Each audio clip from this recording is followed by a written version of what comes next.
Okay. Let me have them fit it right now.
Good evening. Good evening, everyone. On behalf of the Smithsonian American Art Museum, I'd like to extend a warm welcome to everyone for joining us for what we believe will be a very interesting program. But before we start, let me just go over a few housekeeping notes. First and foremost, could you please turn off all electronic equipment? That's an iPhone, an iPad, any kind of thing with the on and off switch. Just move it to off, please.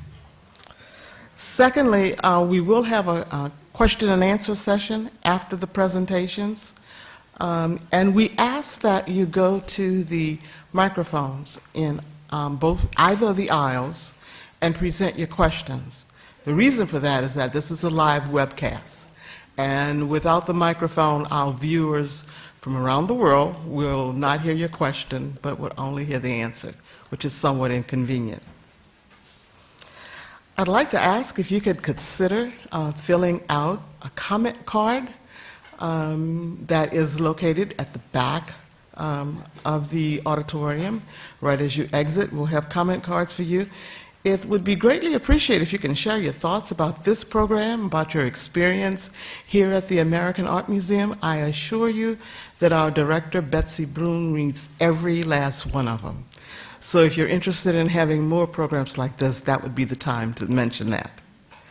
And also, I'd like to remind you that there's a reception following this program on the 3rd floor in the Luce Foundation Center. And now to introduce our speaker for this evening. Dr. E. Carmen Ramos is curator for the Latino art here at the Smithsonian American Art Museum. Since 2010, she has worked to expand the museum's pioneering collection of Latino art with an eye towards capturing the broad aesthetic, cultural, and regional range of the field. Prior to joining the Smithsonian, Dr. Ramos was assistant curator for cultural engagement at the Newark Museum in Newark, New Jersey, and also an independent curator. She co-curated the 5th biennial at El Museo del Barrio in New York City in 2007, and has organized exhibitions at Newark and elsewhere about Mexican popular arts. Also, Latino arts and migration, and solo exhibitions on public art projects with Miguel Luciano, who's with us tonight, Freddie Rodriguez, Franco Munde Ruiz, Paul Henry Ramirez, and Chakaya Booker, among others. She has written articles, exhibition catalogs, and entries on Latino and Latin American artists for institutions such as El Museo del Barrio, the University of Texas at Austin's Jack S. Blandon Museum of Art, and publications like American Art, African Arts, and the New West Indian Guide. She's currently working on a monograph devoted to the work of Freddie Rodriguez that is part of AVER, Revisioning Art History book series. Please join me in welcoming to Dr. Ramos to the podium this evening.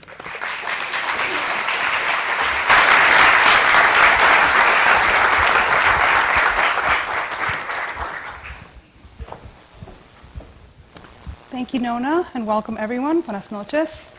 Tonight's artist panel, Defying and Defining Latino Art, a conversation with 5 artists, is a program held in conjunction with our recently opened exhibition, Our America, the Latino Presence in American Art. This exhibition features selections from our permanent collection and explores how Latino artists working since the mid-20th century shaped the movements of their day and recalibrated key themes in American art. It affirms that despite its widespread absence from the annals of American art history, Latino art is an integral part of the art of the United States. The exhibition offers compelling historical and aesthetic frames of reference from which viewers can explore how and to what effect Latino art is part of this national category. We've titled tonight's program Defining and Defying Latino Art for many reasons. Over the past 40 years, the category of Latino art has been debated in exhibitions, art criticism, and ongoing discussions among artists, curators, and the public. Historically speaking, Latino art and related terms such as Chicano, Mexican American, or New Rican art have emerged in the late 1960s through the 1980s as political statements and as terms of solidarity, uniting artists of related cultural and historical experiences against the exclusionary practices of American cultural institutions. At a very fundamental level, the idea of Latino art helps make visible a group of artists left out of discussions of our national culture and also expresses the cultural and political realities of our contemporary society. Defying conveys the need to push against any efforts to limit the artistic, conceptual, and aesthetic range of Latino art.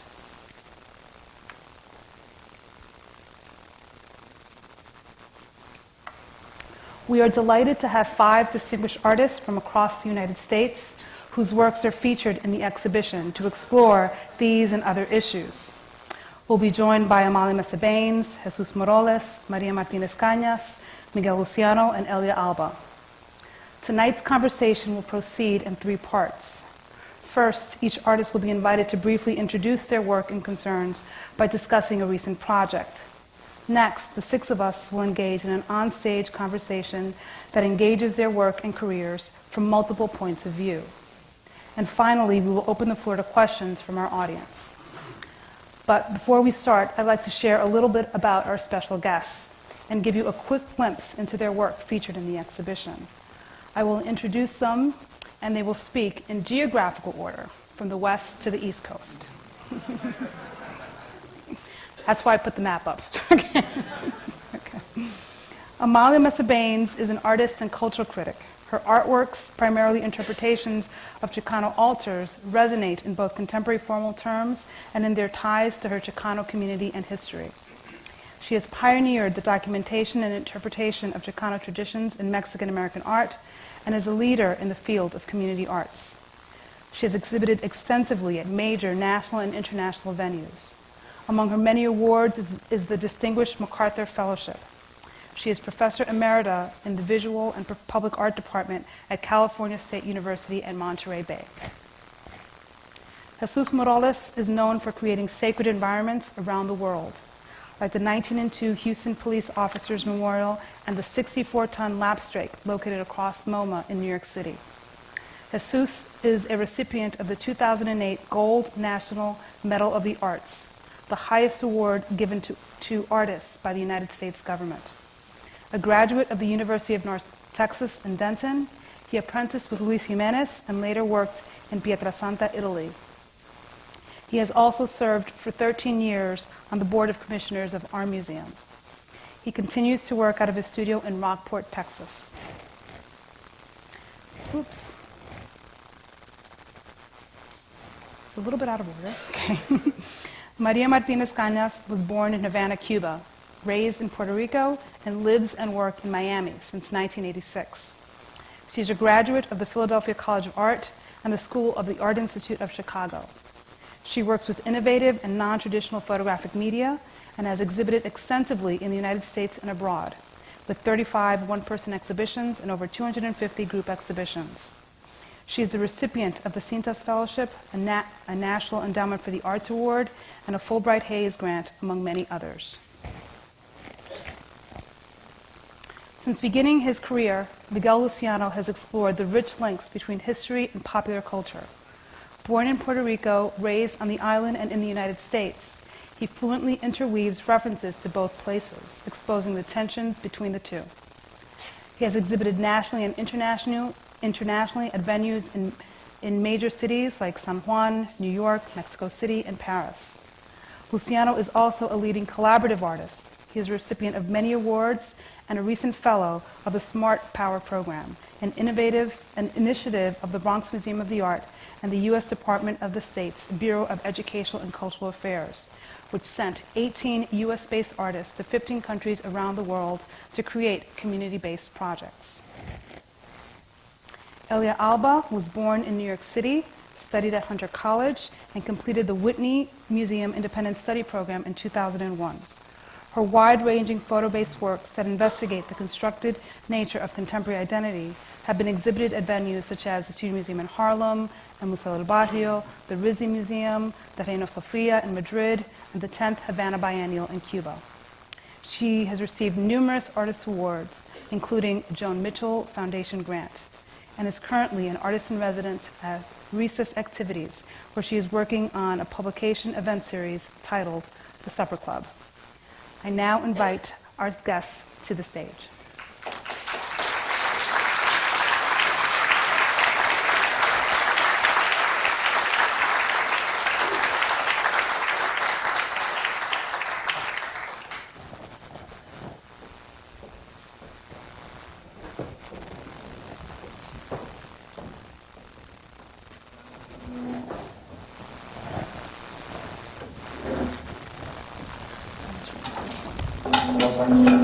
Thank you.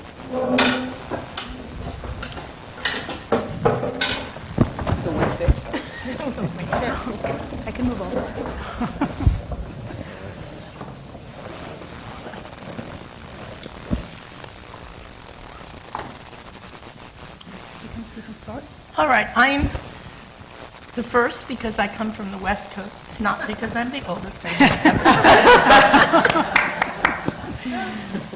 I want to just acknowledge, don't use this in my 5 minutes, how glad I am to be here in an intergenerational and really multi-geographic and global panel. I think we represent, in our own way, a wide range. And so we have to segue from our original piece, the Dolores piece, which was conceptualized in 1983. So we're 30 years later. And the leap is a long years of work. But I would say that it began in biculturalism, in the pantheon of women, in my attempt to innovate on spirituality.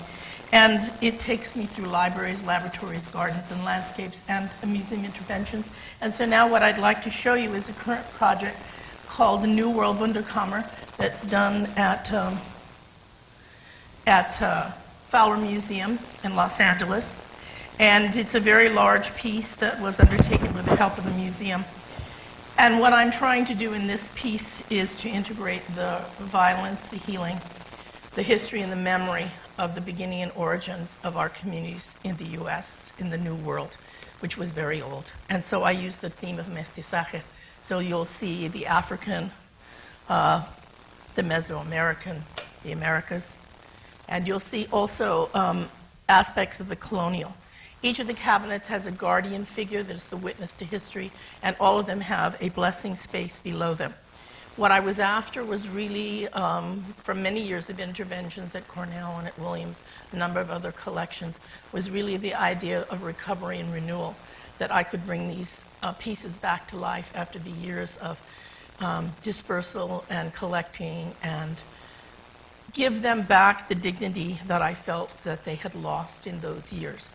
So it's a story of legacy, of violence and healing, of collection, and to some degree also of the idea of inquiry.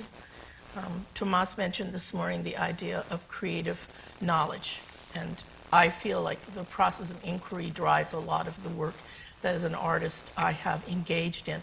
So the prints are my attempt to replace the objects. I picked 8 of their objects. These are all from the Fowler. And I gave them a layer of geographic location. I gave them a layer of social history. And I tried to create a metaphor for the lost story of each of these pieces and the communities that they come from, whether from African descent, whether from the Americas, or whether that blend of the colonial legacy of both military and religious power. And these are the prints. So over the years, my work has evolved from the original altars to cabinets of curiosity, rooms of wonder, and I've used the digital process as a way of essentially planning out my steps. They're like workbooks for me. I am going to turn this over to Jesus, whose work I have admired for years. And I want to say that I think that as we progress through the questions, some of the things you've seen in my work will become clearer to you in terms of the experiences. And when Carmen said 40 years, I thought, oh my God, I was there for the entire 40 years. Is that why I feel this way? So I will stop there and turn it over to Jesus.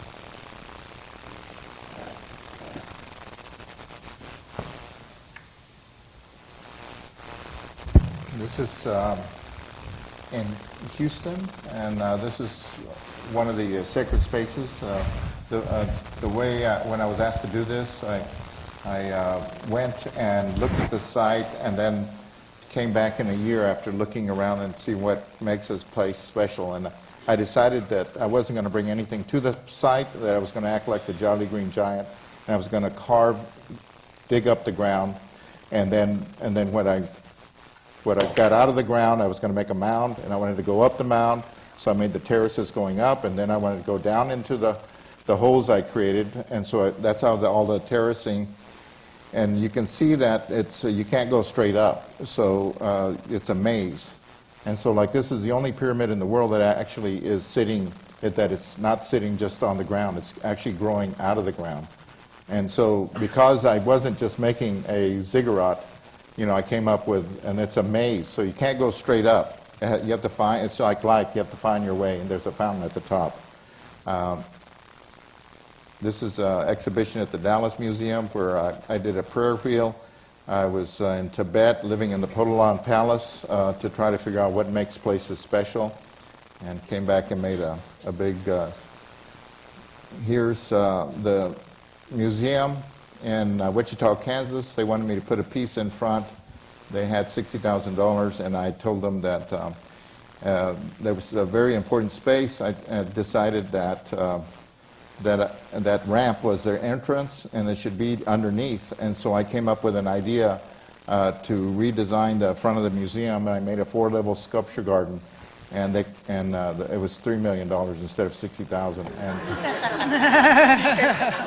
So, this is like my piece in New York, but you can walk through it. It's 94 tons at Texas Tech University.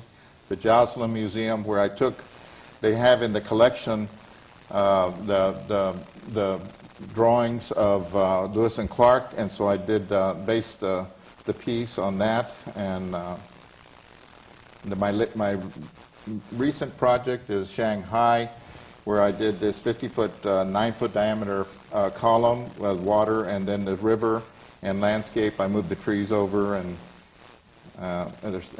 it's so that's my time's up. Okay. So my life ended. Wow, they were fast. We have time, don't worry. Okay. Well, I'm Cuban and I tend to talk a lot, so anyway, I'm going to show you 2 projects instead of one, and really it's because they have kept, for the last 2 years, they are the work that I have been kind of spending my time doing. The first one is a bunker series. I started a collaborative project with a young Cuban painter by the name of Rafael Domenech, who also lives in Miami. We started talking about, because I have primarily dealt with issues of identity and home, territory, cartography and mapping for so many years in my career, and this really started from a dialogue and a conversation that I had with Rafael regarding home, believe it or not. The new body of work stemmed from an interest in the significance of home and the intimate values of inside space. The series explore and expand the notions of constructed memory, home and the significance of sheltering in photography through the idea of the deconstruction of the source. It wrestles with origins and identity, perceptions and ideas of source, translating the inspiration that have empowered and informed my work into physical manifestations.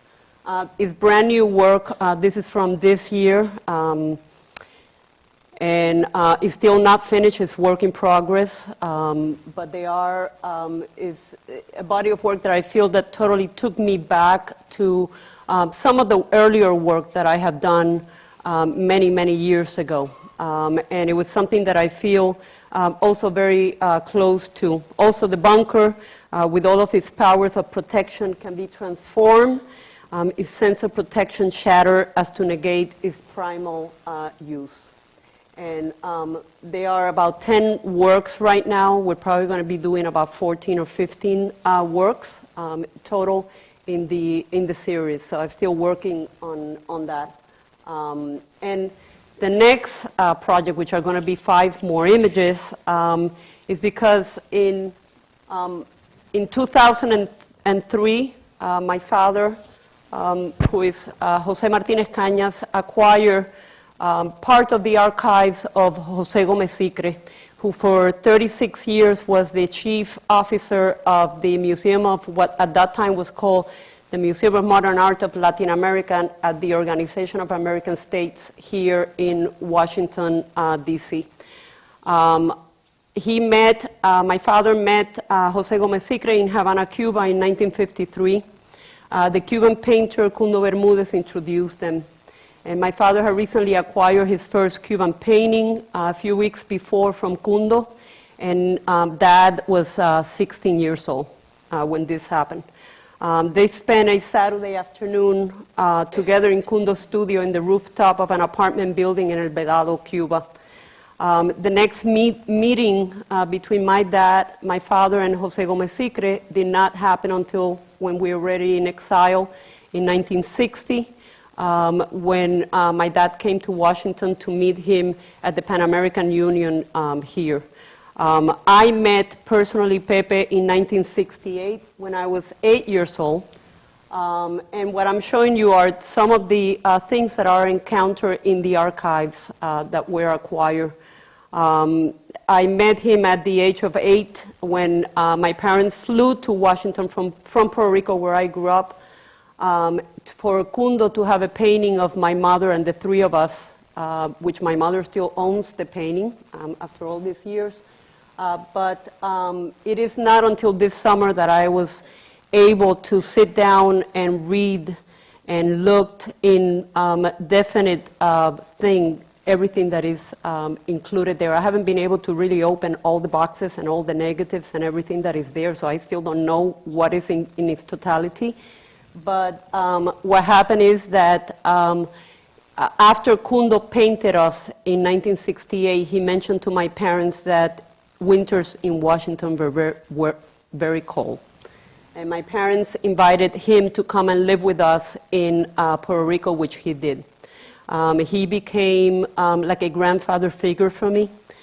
They had an extraordinary influence in my work and in my life, and also in my career. To be able to be next to him and to see him paint. At the time, I had no idea I was going to become an artist myself. But you know, this summer when I had the opportunity to read the correspondence, the 30 years correspondence of the original letters, which I have, I felt something happened, and I felt an extraordinary obligation, not only as an artist towards another artist, but as somebody who knew maybe some of the people that Gomez Sicre helped. And I feel that now it's my responsibility to go over the entire thing and find out what I have and what we have, and see if, eventually where all of these things are going to be placed. Part of the archive was acquired by the University of Texas in Austin, directly from Gomez Sicre's heir, who was Horacio Sicre. But we have images of Amelia Peláez in his studio, images of Calder with Jose Gomez Sicre, the top left, in the studio. There are images of Giacometti sculpting in his studio, and an extraordinary material and sources. I have vintage images of the installation of the 1944 Cuban painting show at the Museum of Modern Art in New York. And it is this that has not only my work, but has kind of taken over my life, because it's been extraordinary. I love it, maybe because I'm a photographer. I also feel that I should take care of the negatives, and it's something that I'm very pleased to have. And in itself has changed because I've utilized some of the images that he took, that Gomez Sicre took during his personal travels to some of these places for my own work. I did 2 series, the adaptation series and the tracing series, that were based on negatives that he had taken. So that's what I have.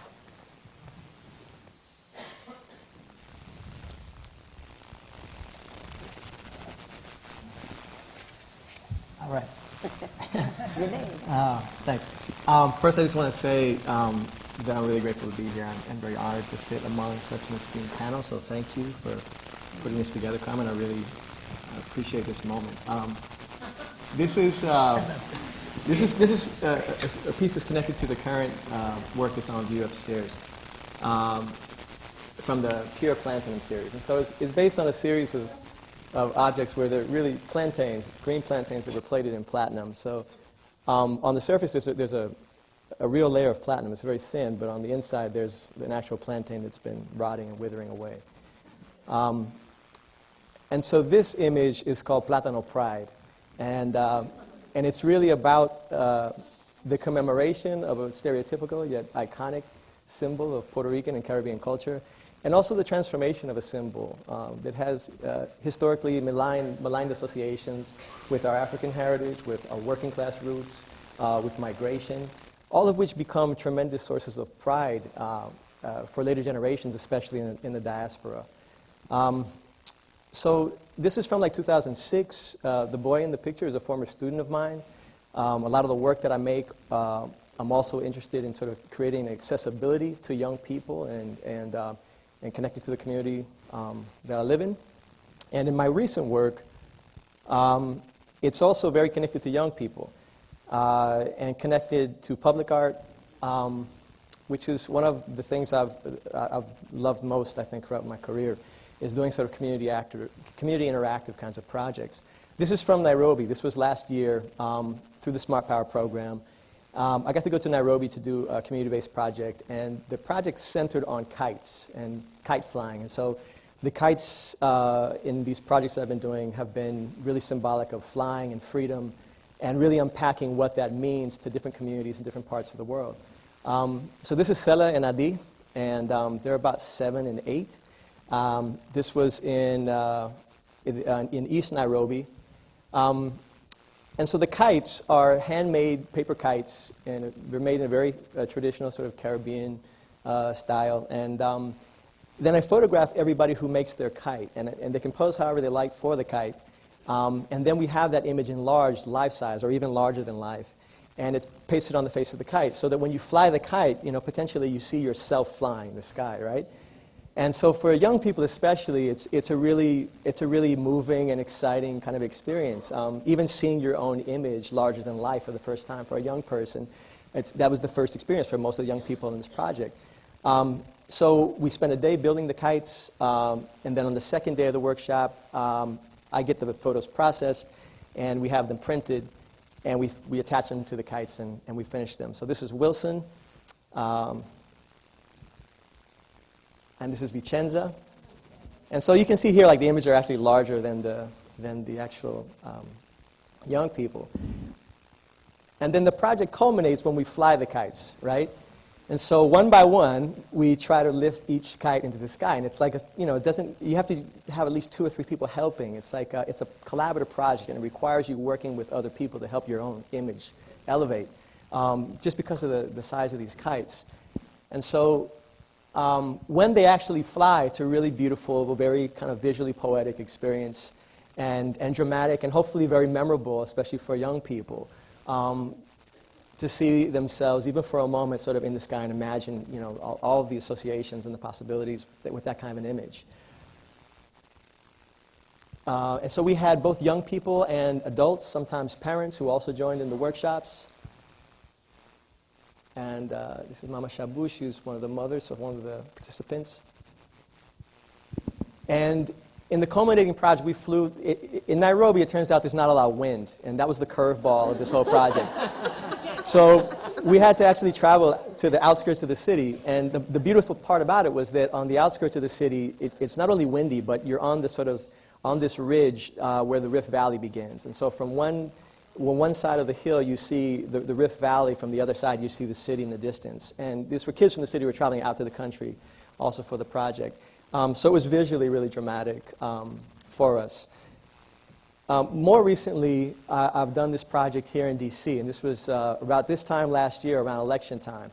And this was through a project with the Art Museum of the Americas and Culture Strike, who supported this project. And Culture Strike's an art organization, supports immigration rights and immigrant rights. And so we worked with undocumented young people and young dreamers on a project that would take place on the National Mall. This is Marco Saavedra. He's a serious dream activist. He was one of the Dream 9. We got to sort of network with a number of organizations here locally and in New York. And our project culminated here on the National Mall. So in an effort to really raise awareness about immigration reform and in support of the DREAM Act, we did this around election time and flew the kites behind the White House and next to the Washington Monument. These are some of the participants. This is Sonia Winansaka. She's a young activist from New York, and her kite flying. And we made the front page of the Washington Post the next weekend, which was a big deal for us. And we didn't expect it at all. But in this case, the project had a very political intention, and press was a part of sort of getting the message out there. And it had a very sort of telling caption, the written on the wind. And in spite of the fact that comprehensive immigration reform seems very much like it's waning right now, this was a telling moment in terms of looking at the impact of Latinos on a number of issues nationally. And so making the front page at that time, for us was also like an affirmation of that kind of power.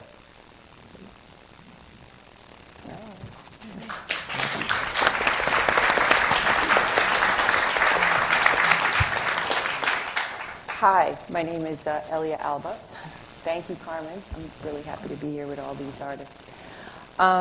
What I'm going to show you today is the Supper Club, which Carmen mentioned before when she put up my credits.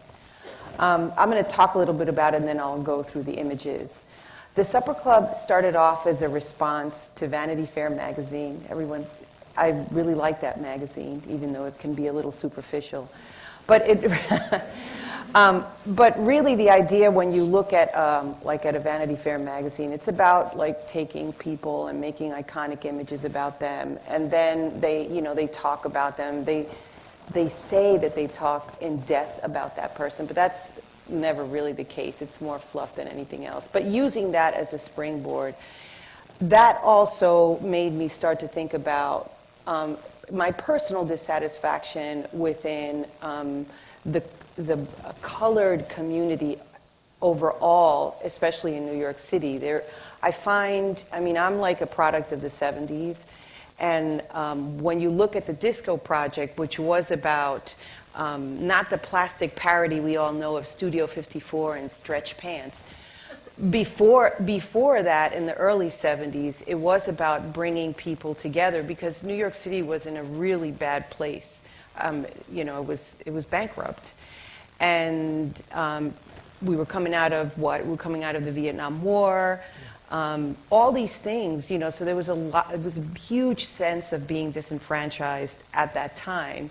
And so disco came about at that time because it was also the women's liberation, gay liberation. So it was a movement that started to bring people together under these conditions.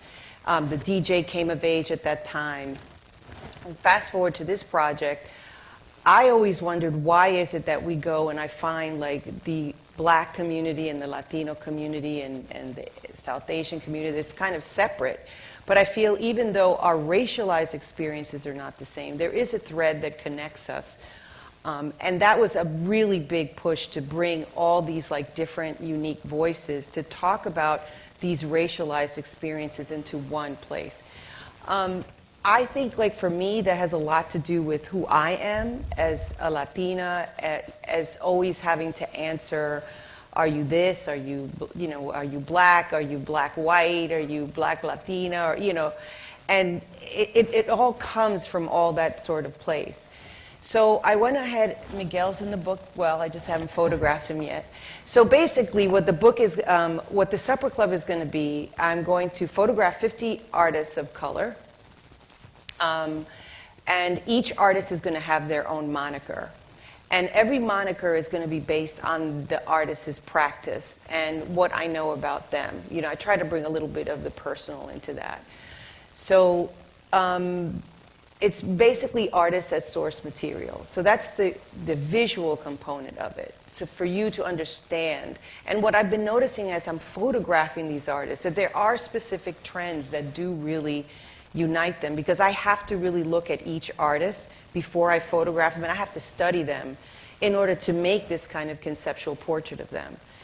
So when I presented this idea to Recess, they were really excited about it, and they said, yes, okay, we'll help you, but how else are we going to have these artists? It just couldn't just be pictures. It needed to be more. And in came Recess with us putting together conversations, meetings, and we did 3 dinners actually in the late October 2012. And they were really a big success. We did invite one critic to come, one art critic, and he wrote really favorably in The Observer. And it was just a great conversation. It just I felt like this is what it should be. We should be having these conversations about about life, politics, and art. Miguel attended one of the dinners, and with some of the questions that you bring up, I'll talk a little bit more about what transpired in those dinners. So that's going to ultimately become together in a book, all these conversations, all these different people, to create basically a landscape of I stuck to New York. I mean, there's so many wonderful artists all over the country, and that would have been 500 artists, and you can't do that. So I had to limit it to New York City. So of course I started with my friends first, and then I worked a little bit outside of that. I wanted to do 100, but I realized that was going to be impossible. So the first person I'm going to show here is Chitra Ganesh. She's a South Asian artist.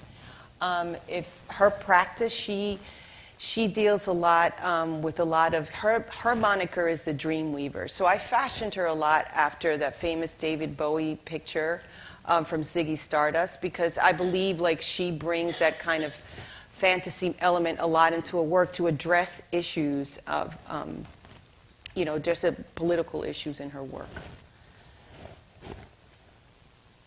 This is David Antonio Cruz. I put two pictures of him because I really love these images of him. David Antonio Cruz does these incredibly sweeping videos that really have a very I can't talk today. What? Opera sense. There's a word, but I can't say it today. And I wanted to fashion him like that, like something out of a scene, because I like going to the opera, and I've been to the Met, and when you go, those scenes that they put together. So this was one, and here's a second one. And I made the costume. We went to the Untermeyer Gardens in White Plains, which I didn't even know existed. I just started researching. And we photographed him as some kind of opera performer in the work. This is Heather Hart. We went to the sand dunes of Provincetown to photograph her.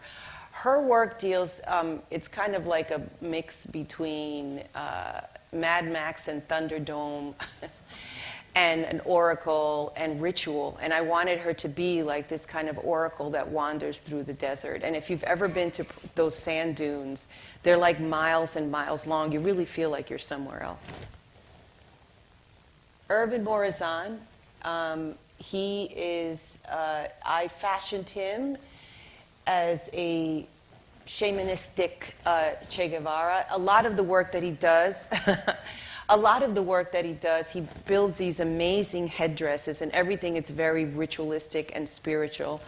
And I couldn't compete with the headdress, so I wanted him to stay where he was. I wanted just to have him one symbol that can allude to that kind of shaman quality. And we went actually to this cave in Nanette, Massachusetts. And he literally, if he puts 1 foot back, he's going down like 30 feet under. So I wanted to also portray that kind of vulnerability, which I think he has also in his work.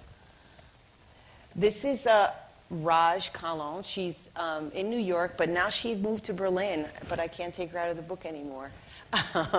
Anyways, her moniker is the grotesque. I know you're wondering, wait a minute, she's so beautiful, but if you look at her hands, she deals a lot with the grotesque too, and her work is very politically charged on the South Asian condition in the U.S.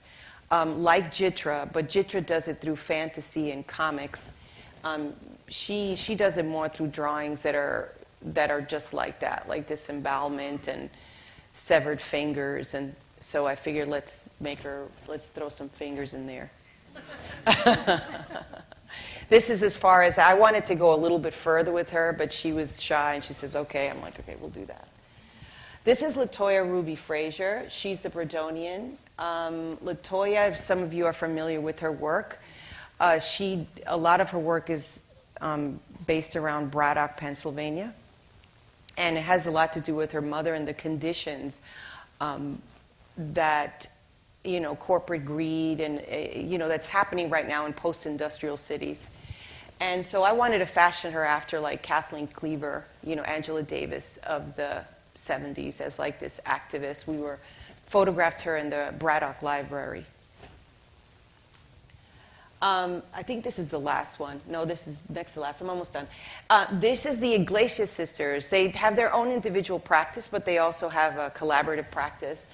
And I fashioned them after the Dolly sisters of their 20s, and then I threw her baby, Lisa's baby, in there as a kind of like a play, because the work that they do collaboratively is about sibling rivalry, and it's also, there's a lot of pun and play into it. And then last but not least, this is Lina Puerta. Lina Puerta is the botanist, and a lot of her practice is very lush and uses a lot of fauna and flower. And I said, well, I'm going to make you into that. And I thought she wouldn't. I said, I need for you to get in a tub, and I'm going to throw flowers in there. And I have to admit, I wanted her to have no clothes. I'm going to say that, and she said no, but we managed to get it. Thank you. Okay.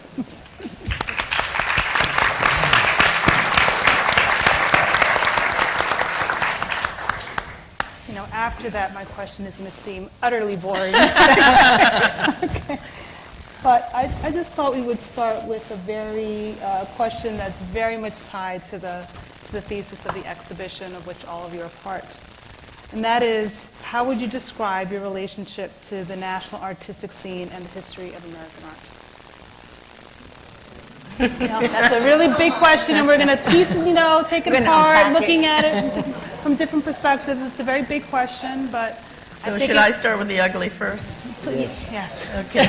All right. I'm going to make it nice bad, for and you. the ugly. Okay. Because when we had a pre-conference phone thing, and I laughed and said immediately, without even thinking, adversarial. And then I thought, no, not all the time, just some of the time. But you got to remember, we're talking 40 years. And so when I look at the relationship, I don't think of myself personally because I was part of a group of people, a generation. And also, I really want us to think about this. I don't know how relevant it is for a younger generation, but we had centros, we had cultural institutions who were like incubators of our work. And they would grow us only so big until we were strong enough to go out in the world and be in other kinds of museums. So the Galería de la Raza, we have people there here from the Galería, the Social Public Art Resource Center, the Guadalupe Center, INTAR, Inverna López, Taller Boricua. They're here. Yeah, they're here. Nilda Peraza's at Mocha. I mean, these were Mexican Museum, I think we have representatives here. These were places that built a space for us until we were strong enough to really deal with. And this is purely from a Chicano perspective. We actually didn't intend to be part of American art. And so, maybe it was a little Marxist, I'm not quite sure, I don't remember, because I'm really old and I don't remember. But I do know that we had a position that had to do with being anti-elite, that we were trying to save our own communities by culturally reclaiming the substance that we thought made us resilient, the cultural material that we thought was ours and ours alone. When I started traveling to New York in the 80s, I discovered we weren't alone. There were many Latinos sharing many of the same things. But when we began, I think we really did think that we wouldn't be part of American art because there was a kind of tension between community work, and we even called ourselves cultural workers instead of artists, and the need then to enter into the larger framework of art. And I say, when we talk about American art and we talk about it in terms of institutional representations like this show, we can never forget that the backside of it, the ugly part, is the financial empire that is built through the art market. And that was the thing we stayed away from. So I didn't get my first gallery till I was almost 50 because we had our own galeria. And also New York was the center of art then. So San Francisco or LA, it really wasn't a player. So it wasn't until I think I was well into my 50s that I began to think about the broader sense of American art. And that happened because, and we're going to talk about this later, international, we started traveling in Europe. The De Mondezan show, the residencies in Ireland, the third biennial in Istanbul. Seeing yourself in the eyes of people in other parts of the world gave us a merit and a sense of well-being. Cars picking you up, embassies giving you dinners, things that never happened to us in the United States were happening to us by the mid-'80s forward. And so I think, when did we enter? I think we're still battling over it. I mean, I'm a veteran of the cultural wars. I remember standing in front of what I considered barracudas at the Association of American Museum Directors, and if you could have thrown tomatoes at us, they would have. And Marcia, Tucker, bless her, she organized us, and we represented many different groups. And it was not a pleasant moment, because the idea of diversity, and this was 93, was still something contemptuous to a lot of older white men who had been running these institutions, some of them right here in Washington, D.C., Rusty Powell. I was saying names. I have a book with all the names, so if anyone wants to see me later, I'll tell you about that. Okay. I never forget, Vengeance is reserved for people who can wait a really long time. So, yes, I think that American art, we are the Americas, so to me, we have always been part of it. Whether or not the art market, whether or not the institutions come to recognize us, I think that's a different question. Sorry. Yeah, and I wanted, and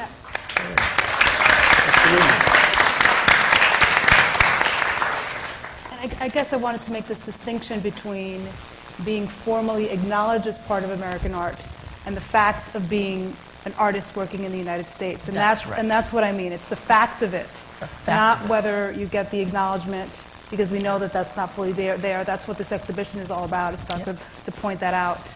But the fact of it, the fact of living in this country, being impacted by the culture, being educated here, having the art of other American artists in your environment. How has that impacted your work? How has that shaped what you do? Anybody? Anybody. Well, I have to agree with some of the things that Amalia said. I also think it's a generational thing. I think that older artists may have gone through a much more difficult time. I know from the beginning, because I consider myself a Cuban-born, Puerto Rican-grown American citizen. And it's the only passport other than the one that I have for 3 months old when I came out of Cuba. Is the only other passport I've ever had is the American passport.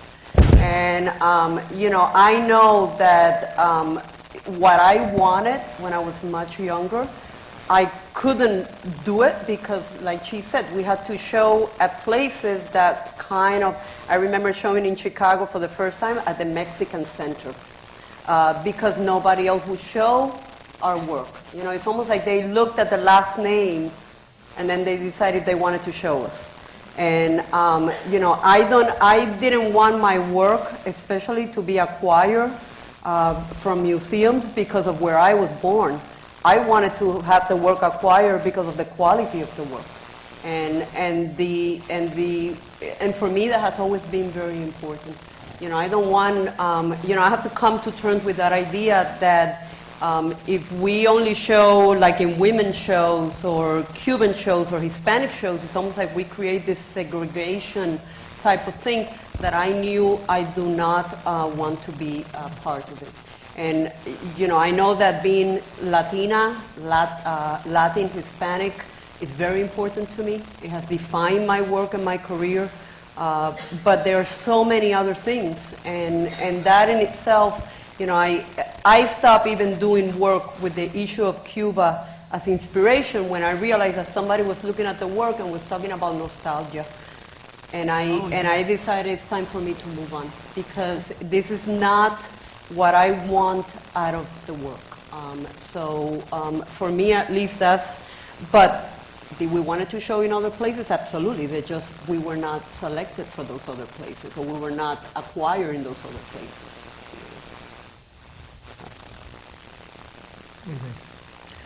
Well, Come on, you youngins. no, he's the youngin. I'm going to point you out. I mean, I don't think those, I think we've passed that. We definitely have passed that. We definitely have entryway into museums.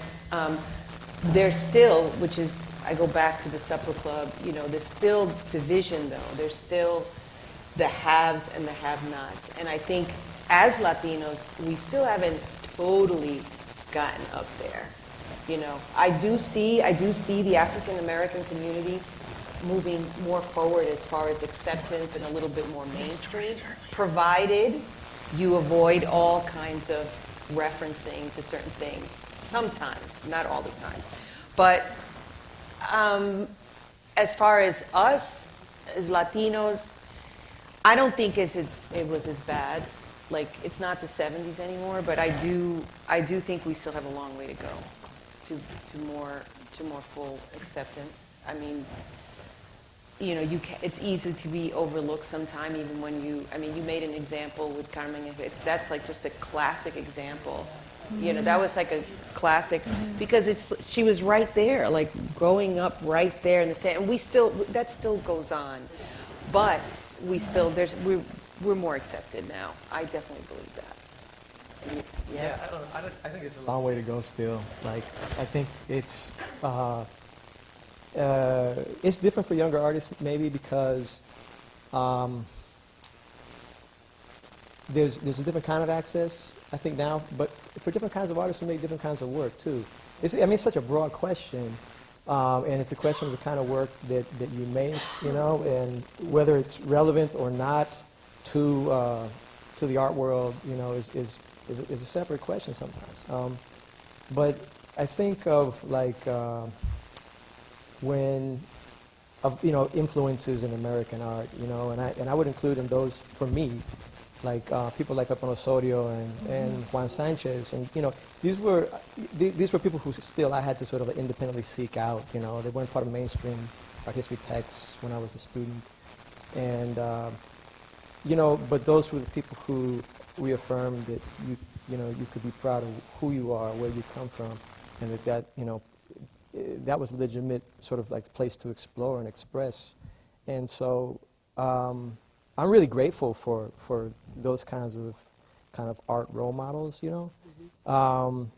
and I think it's still like, I don't know, there's still a lot of room for a lot of people to make different kinds of work, exploring different kinds of issues. But the discussions about identity-based work and whether that's still relevant or not, or these kinds of categorizations about different kinds of shows. I mean, this is where it gets really convoluted. Now, I don't think it's anywhere near resolved yet. There's not.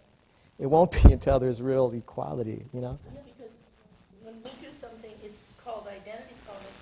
But when white male artists do it, I mean, I shouldn't invoke Mike Kelly because he's gone now, but he made work that was nostalgic, that was identity-based, and no one ever called it that. But when we did it, that was what it was called. So I think that's the language of art history that, to some degree, has to change. Yeah. Jesus, do you want to contribute to this conversation? Well, And if I could prod you in a certain direction, too. no, I don't need any You don't prodding. need Thank any you. Okay. I think that's one of the problems, that we were directed by curators and fit into different molds and directed and curated to the point to where we can't get out of it's like it's already preset, so I even though I go by Moroles, they change it to Morales, so it doesn't matter what your name is, because they're going to change it what they want, they're but showing and not following the path of my Hispanic background, but wanting to do just art, you know, and apprenticing with a artist that's in the front of this museum, Luis Jimenez, who was very directed, living with him for a year, you know, you would think that I would follow in that footsteps and be doing fiberglass and doing figurative things and doing things on activism for our cause. But I think we're missing the boat because we should be doing the best thing for art, you know. And so that's what I've always tried to do, is to do the best that I can. And so, you know, I've showed in 57th Street Gallery Building with Richard Green, down in Soho, down in Chelsea, Chicago, Miami, the art fairs all over the country. You know, a board member of this Smithsonian. So the pieces that you see upstairs are the ones that, the new ones are the ones that we bought, you know, for that I helped put there. You know, so am I part of the establishment? Yeah, but do I need to be in galleries? How many galleries do I have right now? One, maybe. And so it's not, you know, I've gone from having 20 one-man shows in a year to having none, because, you know, you end up working for this system of the you know, and producing work for that. And what is the true, well, what's the truth about what you're doing? Mm-hmm. You know, are you working for them or are you working for yourself? And so what it can boil down to is that I need to do what I need to do. Mm-hmm. And so I'm just, you know, doing projects that I want and things that I call dream projects that I think of.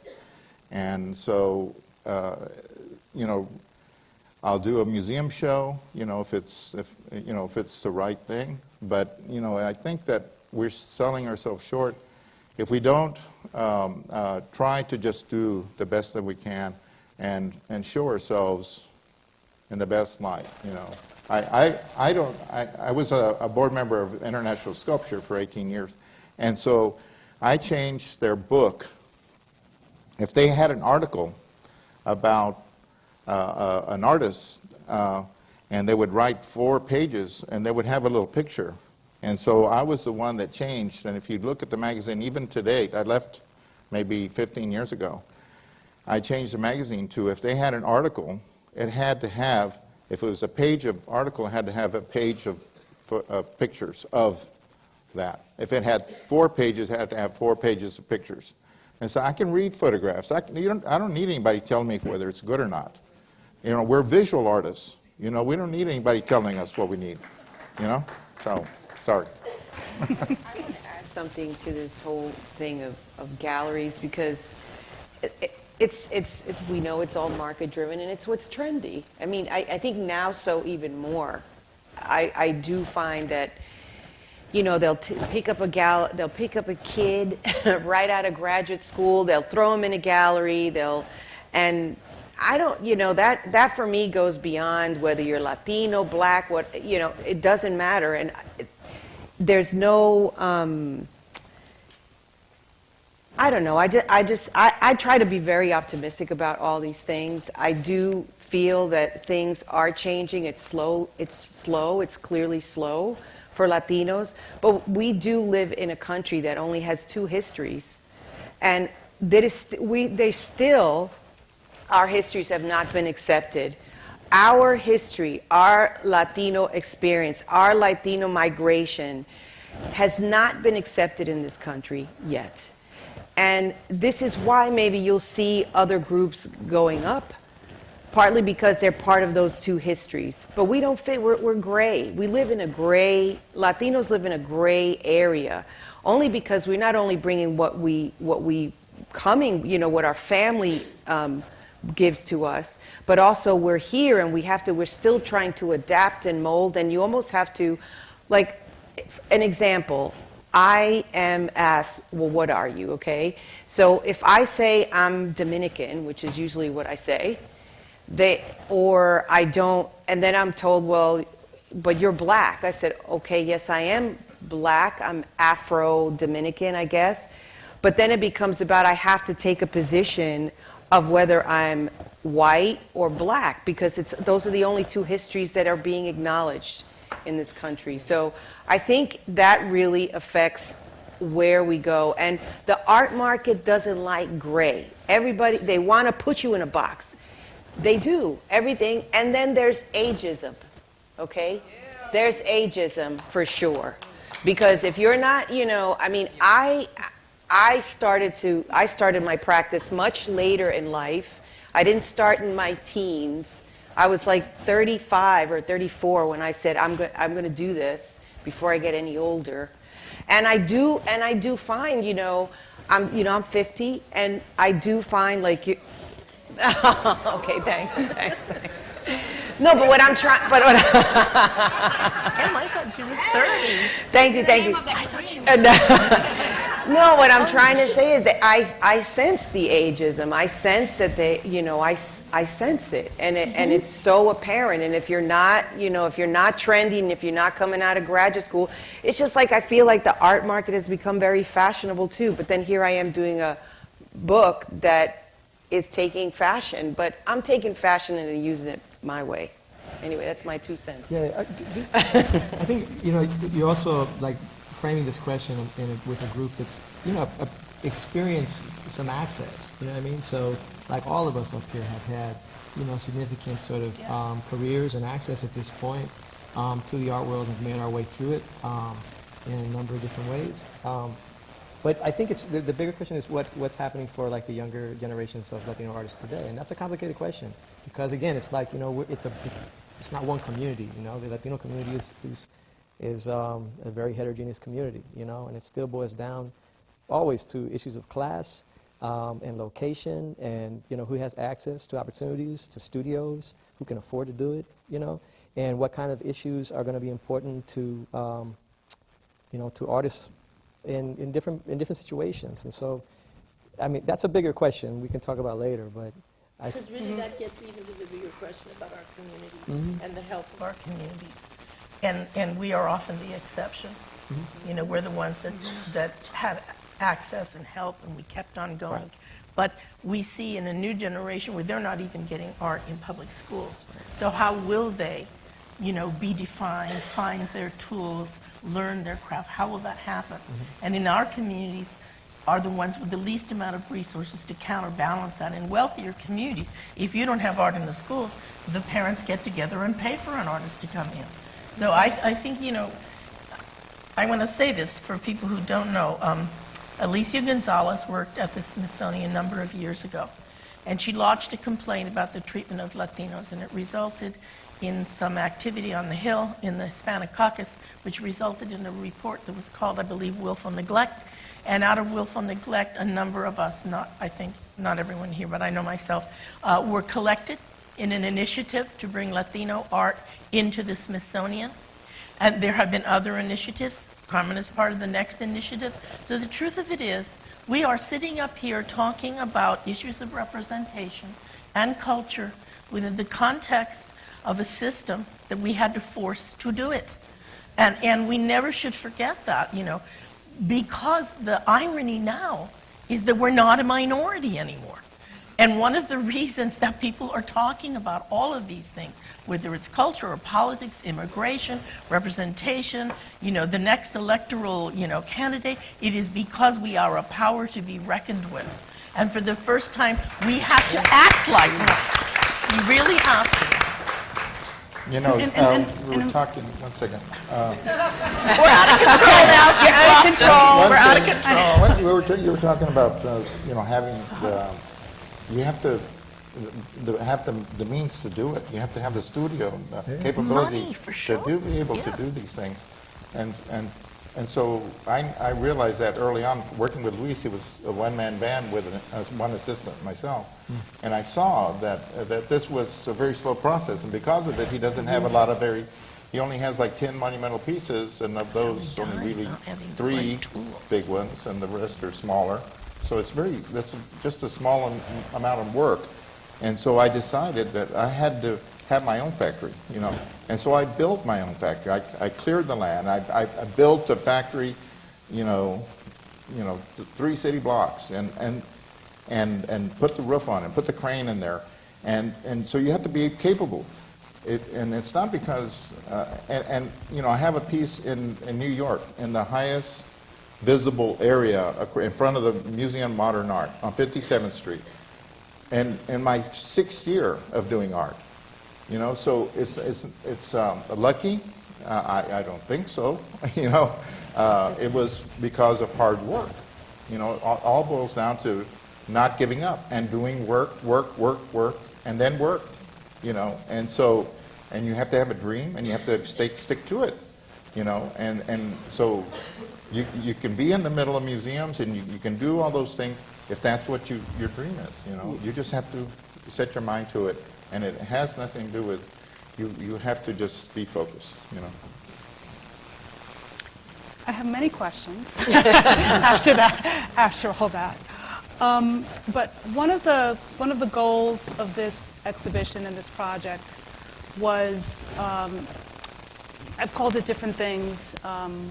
One term that I like to use is meaningful integration, and I always put the meaningful first before integration, and I always tell people I'm not using integration the way that it was used in the 1960s, where it meant assimilationist. That's not what I'm talking about. I don't use that word. I use, I guess, the denotation of the word, right? And what this project is trying to do is to meaningfully integrate Latino art and culture and references into this idea of American art. And it's about expanding the frame in which Latino art is viewed, right? So yes, it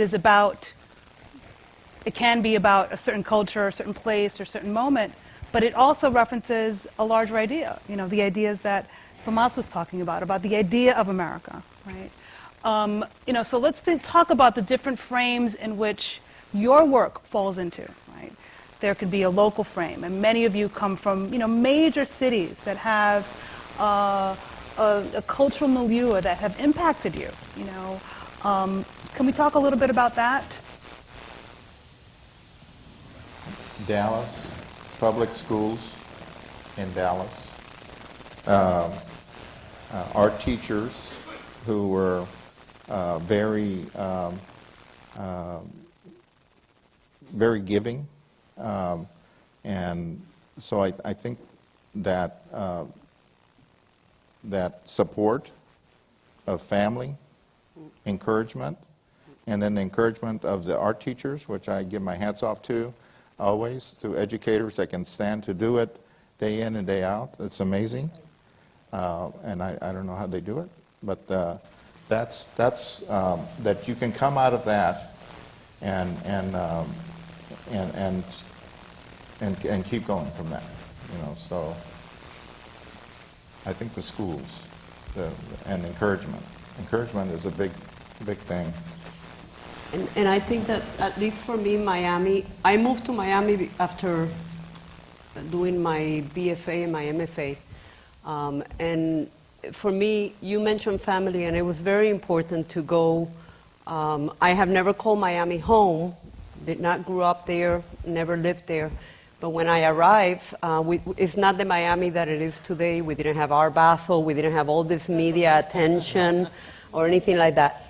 But I love that. I love the solitude of not having the attention, because then you have the space and you had a support system. For me, that was very important. Also, when I arrived in Miami, having studied in Philadelphia and Chicago, in Miami, I became part of the majority. And it's very different to make work when you are part of the majority than when you're part of the minority. And that was something that for me was very, very important, because I didn't have to explain myself that much. You know, the Cuban community knew when I talked about identity what I was referring to. When I talked about belonging, they knew what I was referring to. And that was very important, more than anything, because it validates for me when I was younger. you know, that it was important to, you know, he mentioned focusing. I personally, I am totally believe that more than talent, you need to be disciplined as an artist. That if you're not disciplined, if you don't go to your studio and you work every day, even if you're stuck because you have no idea what you're doing next, it's your job. This is what you are here to do. And in that sense, Miami, for me at least, offered me that possibility. And the support of the family is something that, you know, is the reason why I still live there, honestly. Because my parents are there, my sisters are there, and it's home now. I mean, I could live anywhere, but I choose to live in Miami. Now, having said that, I don't like to be called a Miami artist. I am an artist who happens to live in Miami, because at the same time, you know, I don't want any more labels. It's like we live out of labels. And, you know, for me, that I don't want a label. I don't want to be so categorized on everything that, you know, we do. I relate. I love to be different. I love that we are all very different. For me, that's what makes it so interesting. If we were all the same, it would be boring. You know, I spent most of my art-producing years pretty much in San Francisco. And I think that my husband, Richard Baines, and I could settle there because it was a cosmopolitan international city. And we were an interracial couple. So there were places we didn't do well, and then when we lived there, I found my way to the Galeria de la Raza, and that was my home base. And I think had I not found that place, I wouldn't have continued to make the art that I've developed. Most recently, I think around 2008, I was in a show called Neo-Hoodoo, Art of a Forgotten Faith, that Franklin Searmans, who's now at LACMA, put together. It started at the Menil and it went to PS1 and then on to the Miami Museum. And so over the years, my work has crossed categories, both in terms of its content and its form. So sometimes I'm in shows on the spiritual. I was in shows like Division of Labor at LA MoCA back in the day when they were first starting to churn back up the idea of feminism. I feel like San Francisco was a place, but it was part of a larger network. Now, I know what people mean about labels, but then there's another part of it where, like in the Fowler brochure, they referred to me as a Chicana artist. And somebody said, "Doesn't that really bother you?" And I said, "No. It is the core of my being." Yes, sometimes I'm seen as a feminist, and sometimes I'm seen as an artist who deals with spirituality, and often my work is very political because it comes out of my response to historical moments. Some of the best work in the Cabinet of Curiosities that got me to the Wunderkammer came out of the Quincentennial. I was so pissed off watching the Smithsonian, and Alicia Gonzalez would tell me all the projects they were doing, and I was getting madder and madder and madder. And all over the country, in Latino organizations and Chicano organizations, there was a counter-quincentennial that was mounted, show after show. Nobody's ever even done a book on it, and they should, because some of those were extraordinary shows that looked at not discovery but invasion. Not mestizaje as this sort of negotiation, but it just, you know, diaspora or death. I mean, really, there was so much to it. And so I've always felt like we are driven toward our work by what provokes us sometimes. The things that we believe in, the faith that we have, the anger or the rage. And the network of Latino organizations across the country that keeps that going is where I think the young will come from. If there were no Galeria, I started a project in Galeria the year I got my MacArthur money, and it was called Regeneration. And that was 1992, and it went all the way through. It's still running. And I can find those young people from the first cohort all over this country in museums, educational facilities. Why? Because we said, well, we can't just wait for the next generation to come and do it, or we'll be dinosaurs. We must make a space for them, and we must help them find that way for all the reasons that we've talked about, the economy, the lack of education. So to me, it feels like we're never alone when we do this work if we have some context of either a local community, a network of centers, other artists that we keep in touch with. Somehow, I think that as Latinos, that's one of the things we bring to the table that many other artists don't. We bring a collective notion. I'm part of the MacArthur Fellows, and you know, everybody has different names for them. We formed something called the MacArturos, the only group in the history of the MacArthurs that formed themselves as a subset. And the MacArthurs hate it. They absolutely hate it. You're supposed to be like really quiet about the whole thing, and oh no, you know. And we don't. We go to cities and we put on, you know, activities because we want our people to feel proud. And Pepon is one of them, Sandro Cisneros is one of them. I mean, they run the gamut from writers and theater directors and botanists. And so that collectivity that we represent, even when we're so individual, and we are, that's what drives us as Americans in a way that I feel like other groups haven't either had the opportunity or the inclination to do, really.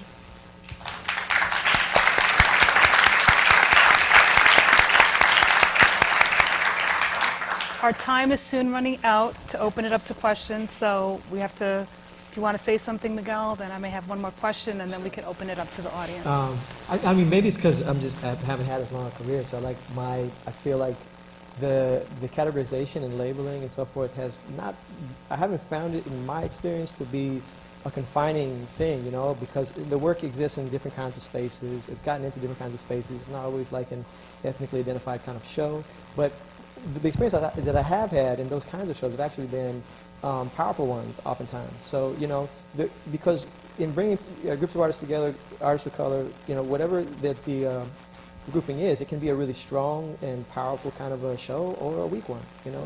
It has a lot to do with the way the show is organized. But in my own experience, I've experienced, I think, a lot of really powerful solidarity in those kinds of shows, and connection to community and to really incredible artists. And so it has not at all been a sort of confining feature of my exhibition experience. I think it's been the opposite. But I'm saying that also as a younger artist who hasn't only had those experiences. Yeah, I mean, I haven't been practicing this long. You know, I don't think 15 years is a long time compared to 40. You know, I can't even wrap my head around that. But yeah, I have to say, I've had opportunities just like Miguel was talking about, and they've been great, you know, and I've had people support me on, you know, not necessarily just Latin institutions, but all, you know, institutions. We talked about how did it go when I went to Europe, you know, maybe we should leave that for the next question. All right, so I'll answer that. So let's remove ourselves from the United States. Okay. But acknowledge that everyone at this table has a blue passport. Okay. And that what happens when you present your work abroad? How is your work presented? How is it engaged? She just said it. It's so nice. You're It's not so asked to what are you? Where do you come from? Why do you look the way you? You're just an artist from the U.S. And that's how they take it. And you're not asked to answer all these questions. It's incredibly liberating. It's very liberating. I know, Miguel, you exhibited in an important exhibition in Paris. Oh, yeah. And I remember seeing fascinating slides about how your work interacted with a Parisian audience, right? When it was, you know, it was the billboards, it was used on billboards. Yeah. And It was, it was, the image, the Plátano Pride image was the cover of this show, Creole Factory at Parc de la Villette in Paris. So it was a big international exhibition of Caribbean art, and it was great to, you know, to see that image all over the city. Plátanos all over Paris. I like that. You could have had a side market, you know. It was, Little cottages.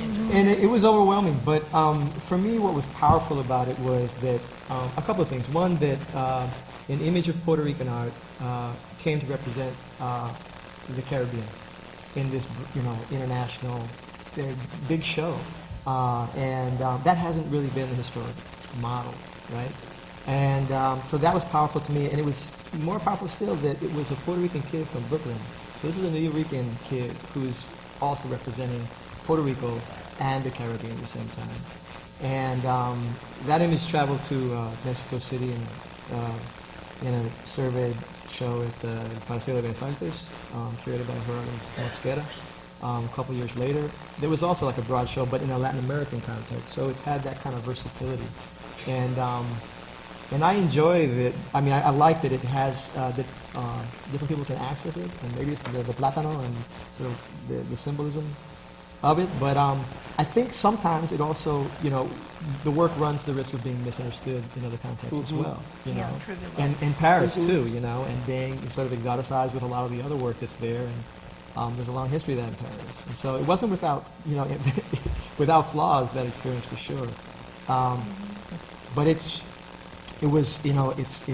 getting out there into public spaces, and it's the Smart Power project was, for me, a more recent example. But there were 15 American artists selected from the U.S.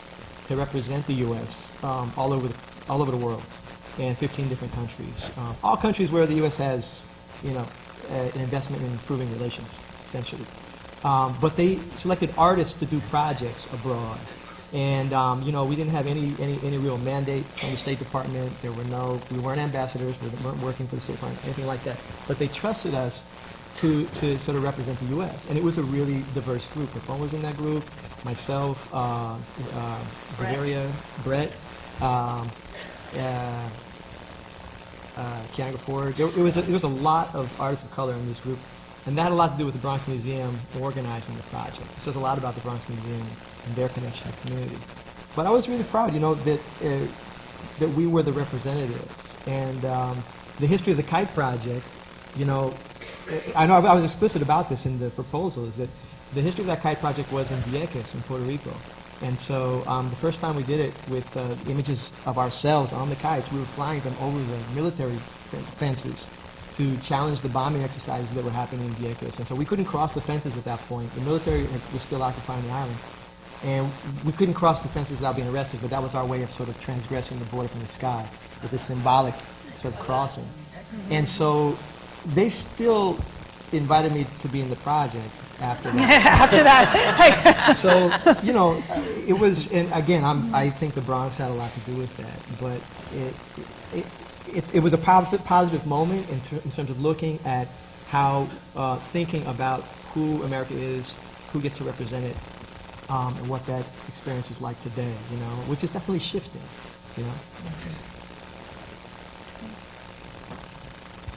Well, there are many. I think that how we're perceived abroad kind of changed at 9/11.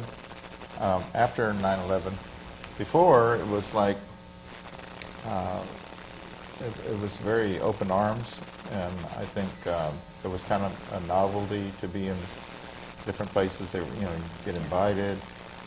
Afterwards, it was kind of, oh yeah, you're from America. It's like it really changed a lot, and not to the good. So I kind of saw it that it kind of changed, and because I think I was very proud to be wherever I was representing America. Number one, I wasn't representing Hispanics or anything. I was representing America. I'm in the embassy program where we put things in embassies around the world. So I'm in the embassy program, and but actually, besides that, just going on my own and getting invited and working in Mexico, it changed. It changed, and it's kind of like we have to kind of get the respect back a bit, and especially because I was from Texas, which is another country,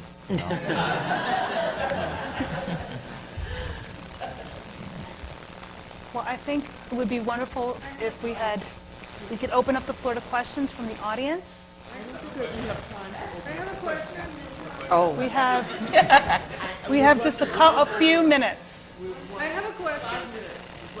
What will happen in 5 minutes if we don't leave?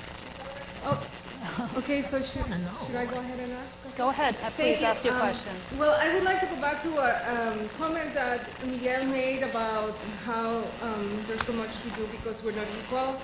And I was thinking that I agree with that in terms of class and in terms of race and in terms of documented status. And I remember the time when I had just arrived from the war in El Salvador and I didn't have documents. And I didn't have a place to live, so I couldn't have a crane, and I couldn't have a studio, and I couldn't have anything to make the work that I would be able to make now. And so I think that it's important maybe to think about not only how are we able to be part of the nation or to feel part of the nation, but how we also need to be part of this process that's changing the meaning of the nation. And so in terms of that, I also wanted to ask in terms of the concept of Latino, the idea of the Latino identity, which has a history of being in solidarity with all these diverse communities. How can we work on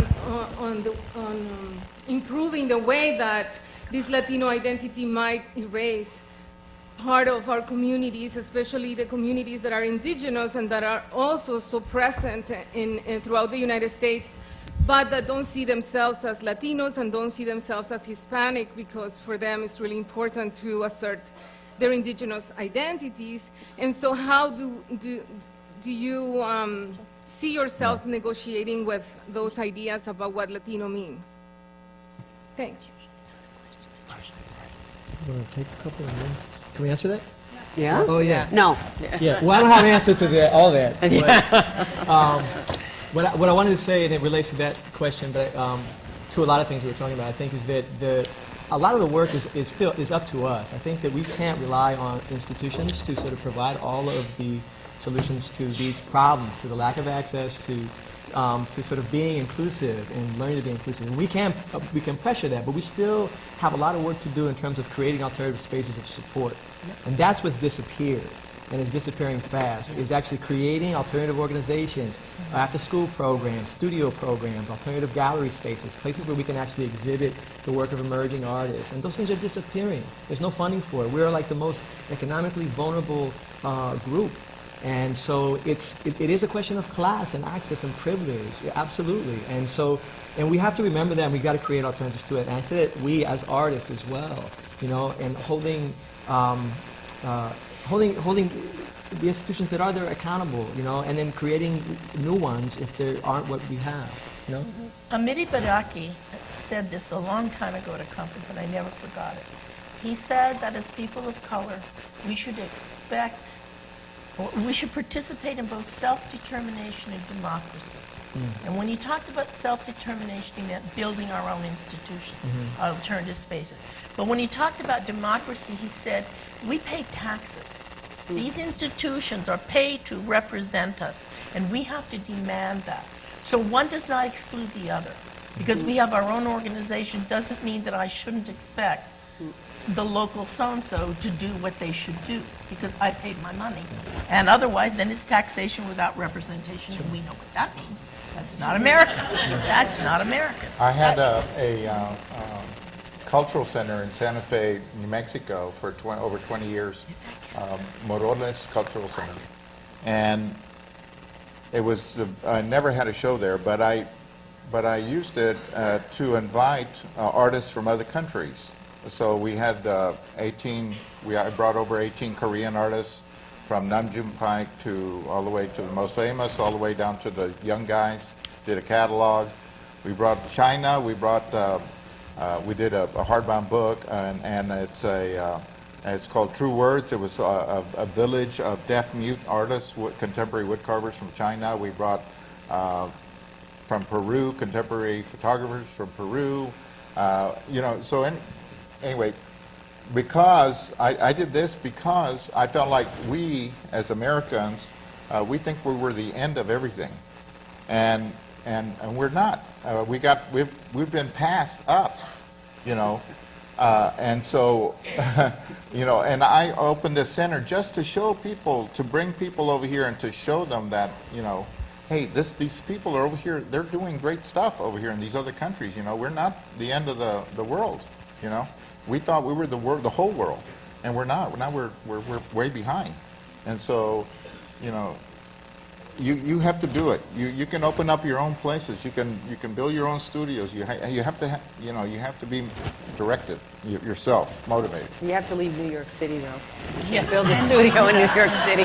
And we soon have to leave this room. I guess one more question. One more question from Luis Cancel, and then we'll be going upstairs for the reception on the third floor. Well, I wanted to say how much, how all of you on that stage have made me feel so proud this evening, and what you have accomplished in your careers. Quiero mandarle besitos y bendiciones a todos ustedes. And I spent recently some time on the West Coast, and I just want to use a kind of a surfing analogy to talk about our situation right now. I mean, I'm talking about Latinos in general. And, really we're on a rising wave. It has not crested yet. And anybody who's ever done surfing, that as it gets to that point, you have to really paddle fast to make sure you're on the other side of it to be able to ride it in. And I think that's where we are. And you're the ones that are paddling out there and paddling really fast, and I'm really proud of all of you. Thank you. Thank you. Say one more? Can you do one more since he's standing there? I know there are many other questions, but I invite you to the third floor. Right, can we take one more? One more question. One more. Mary One more. Karen's been Karen. Okay. Just be quick. I'm going to start with a word of gratitude to Amalia Mesa-Bains for your insights and clarity about history, your vision for giving us a language, because we so easily and so frequently fall into that post-racial discourse, to that excuse-me-tongue mentality that Lauren de Cervantes pointed out to us many years ago, many decades ago. We so easily slip into the myth of meritocracy, even though those boots will never fit us. And I wanted to thank you for giving us some of that language in that lesson, and ask you to help us as an audience think about why artists have such a tension with the idea that they come from both a community and that they're also individuals, to help us understand that tension. I know it's a big question. I think my worst fear and my hope and desire is that why don't we have a museum on the mall? Why don't we have better representation? Why aren't we the big cats on the roof? Because we can't agree on anything. Come on, hey,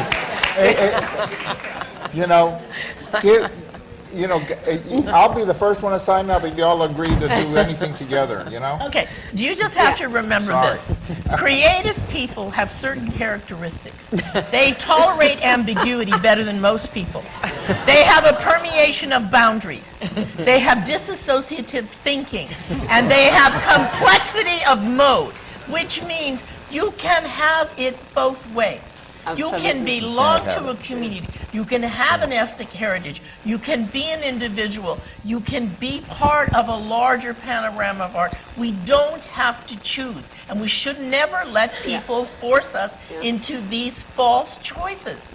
I can be Amalia Mesa-Bains, married to Richard Bains, live on a ranch with 4 alpacas, and I can show up here and still be part of your community. It doesn't matter wherever we are. When we come together, we can do this. And I think, if we watch the wave that Luis is talking about, Carmen is part of our wave. I have to say this one thing. When you see that show upstairs, there is one section that really is one of the most elegant hangings and interpretations I've ever seen in an exhibition. It starts with Ruben Trejo's nail piece. It moves to Maria's long totem, sort of Wilfredo Lamb piece. It wraps around to Teresita Fernandez's graphite landscape. It then moves into Ana Mendieta's burial pieces. It moves to Jesus's granite, that gray granite, and then it ends on Chaz Bouquet's almost Arabic writing of graffiti. That moment is all that we could ever be, and that is a great moment in art. Not the that the rest of the show isn't. But for a curator to find those pieces of materiality, of content, of meaning, of symbology, of politics and geography, to have all of that in one place, that could be a great little tiny show in itself, and all of that shows the best that we could be. And we have a long way to go, and there's more room. And I have to tell you that I think you mentioned Ana Mendieta. Oh, yeah. You mentioned one of the things that I think is really important for the young generation is look for those that you can admire. Look for those that you can look up to, that they represent what you eventually want to become. I look up to Ana because to me, she was older than me, but I look up to her because I thought if she did it, maybe I can also do it, myself.